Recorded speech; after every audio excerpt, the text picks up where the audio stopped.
Hola, ¿qué tal? Bienvenidos a La Voz del 21. Yo soy Isaac Vázquez y en esta oportunidad tenemos con nosotros al economista y ex jefe de la SUNAT, Luis Alberto Arias Minayas. ¿Qué tal? ¿Cómo está? Bienvenido al programa. Buenas tardes, ¿qué tal? Bien, señor Minaya, gracias por estar con nosotros en esta ocasión. Estamos en una situación en la cual el Tribunal Constitucional, ¿no? El TC, ha dispuesto una sentencia recientemente, ¿no? Respecto al cobro de los intereses por moratorias que se puedan generar de parte de la SUNAT, ¿no? Y en ese contexto, nos gustaría saber en realidad qué tan, uno, perjudicial puede ser esto para lo que es recaudación por parte de la SUNAT y dos, qué tan beneficioso también puede resultar para los contribuyentes y cierto tipo de contribuyentes en este tipo de contextos, ¿no? Específicamente, ¿cómo es que lo ve usted? Bueno, eh, todo pago de impuestos que entra en controversia, es decir, que no es pagado oportunamente y entra digamos, en una discusión entre el contribuyente y las diferentes instancias para el cobro, que son la SUNAT, el Tribunal Fiscal y el Poder Judicial, eh, debe ser necesariamente reajustada. De acuerdo con el Código Tributario, la tasa a la cual se reajustan las deudas se conoce como la tasa de interés moratorio, que más o menos existe desde 1991-92. Esta tasa de interés moratorio tiene implícitamente dos componentes, uno que es el reajuste por la inflación, ¿no? Y otro que es la tasa de interés real, ¿no? Que puede considerarse algo así como la parte de la mora por no pagar los impuestos oportunamente, ¿no?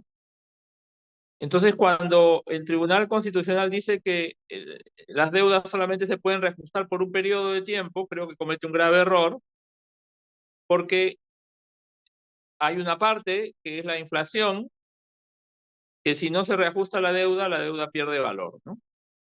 Entonces, si el tribunal dice que esa parte no se puede reajustar a partir de cierta fecha, lo que está haciendo el tribunal es incentivando a que los contribuyentes no paguen sus deudas oportunamente, está incentivando a que los contribuyentes interpongan reclamaciones, en algunos casos sin razón, y esto penaliza a los buenos contribuyentes que pagan oportunamente sus deudas, ¿no? Ujú. Entonces creo que hace falta un mayor conocimiento, en este caso, de matemáticas financieras o de reajuste de intereses por parte de los respetables miembros del Tribunal Constitucional, pero el fallo está haciendo un grave daño al fisco del Perú, ¿no? ¿Qué tanto considera usted o estima que se podría mermar la recaudación por parte de la administración tributaria? Grosso modo, claro está.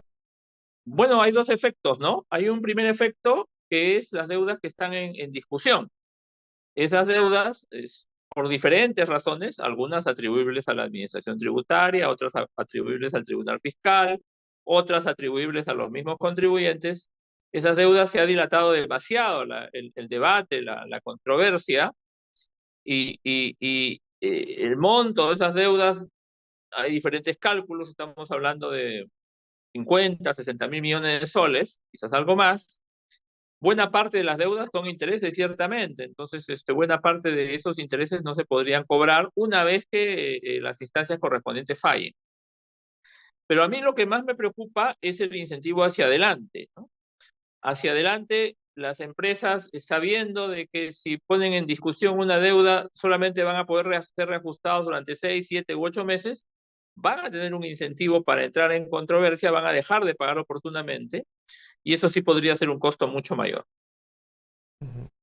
Ahora, cuando hablamos justamente de la dilatación, ¿no? De la misma cobranza, también se hace alusión, ¿no? En la sentencia del TC a que eso podría atribuirse a los mismos retrasos que genera la administración tributaria, ¿no? Desde su parte. En ese sentido, ¿usted considera que ahí, digamos, este criterio podría ser un tanto subjetivo o en realidad no es que hay lugar a dudas y hay casos en los que definitivamente se va a poder atribuir, ¿no? esa responsabilidad a la SUNAT y por lo tanto, pues, eh, caer de forma bastante clara en que este contexto sería aplicable y por lo tanto se haría la cobranza solamente hasta cierto periodo y luego esto ya no correspondería, ¿no? Que es como lo está indicando el TC. ¿Hay lugar a subjetividades o, digamos, a pequeños vacíos?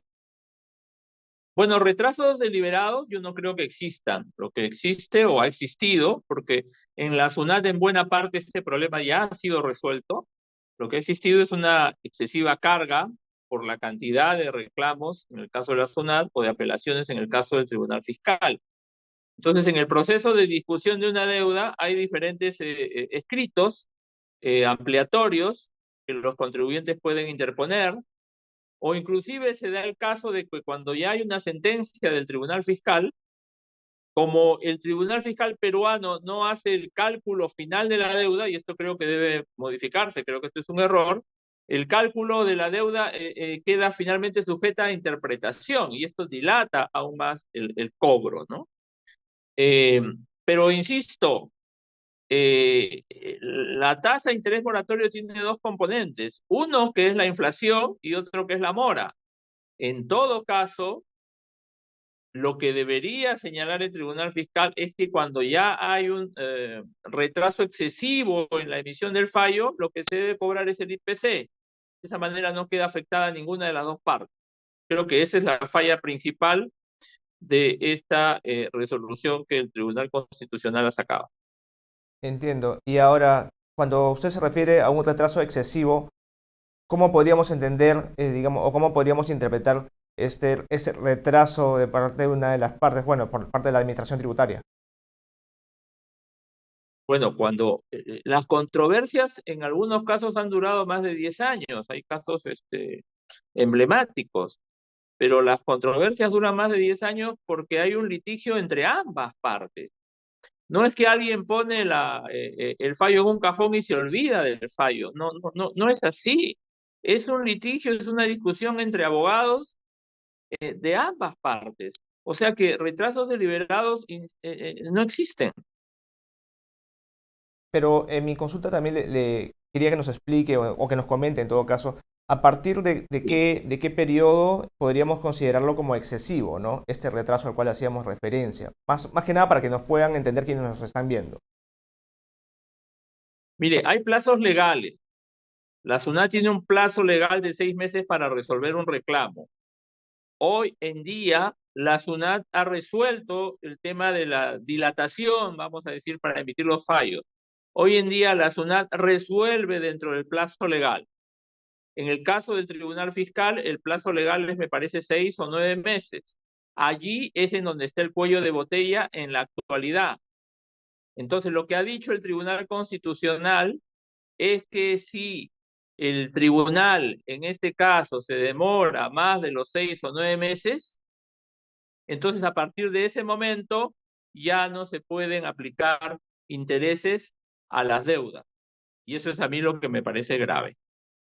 Bien, le agradecemos por esas precisiones y ya antes de finalizar con nuestra conversación, hay un punto que es bastante importante, creo que deberíamos abordar, y es la recaudación en lo que va del año, ¿no? La recaudación tributaria. En enero tuvimos un resultado en negativo, ¿no? Según el reporte de la SUNAT, el último reporte de la SUNAT, y pues según algunos analistas, esto podría de cierta forma también volverse a repetir en el mes de febrero, dada, digamos, la paralización parcial en realidad, ¿no? La suspensión de algunas operaciones mineras, pero también la afectación a algunas otras actividades como el turismo de pronto o la agroexportación. ¿Usted prevé que ese escenario se podría repetir en febrero? Y si es así, ¿en qué medida o de pronto, por qué motivos tal vez no podría suceder? No lo sé. ¿Cómo lo ve usted? Bueno, debemos primero poner las cosas en contexto. Tanto el presupuesto de la República como las estimaciones del MEF y del Banco Central para este año pronostican que la recaudación este año va a ser más baja que el año pasado, ¿no? Por diversos factores, porque los precios de los minerales no son tan elevados como el año pasado, porque hubieron regularizaciones y pagos extraordinarios el año pasado, porque salíamos de un año de pandemia. Entonces, este año como que la recaudación se va a estabilizar en un nivel menor. De manera que no debe llamar a la atención que durante casi todos los meses del año las cifras estén en negativo. Eso en primer lugar.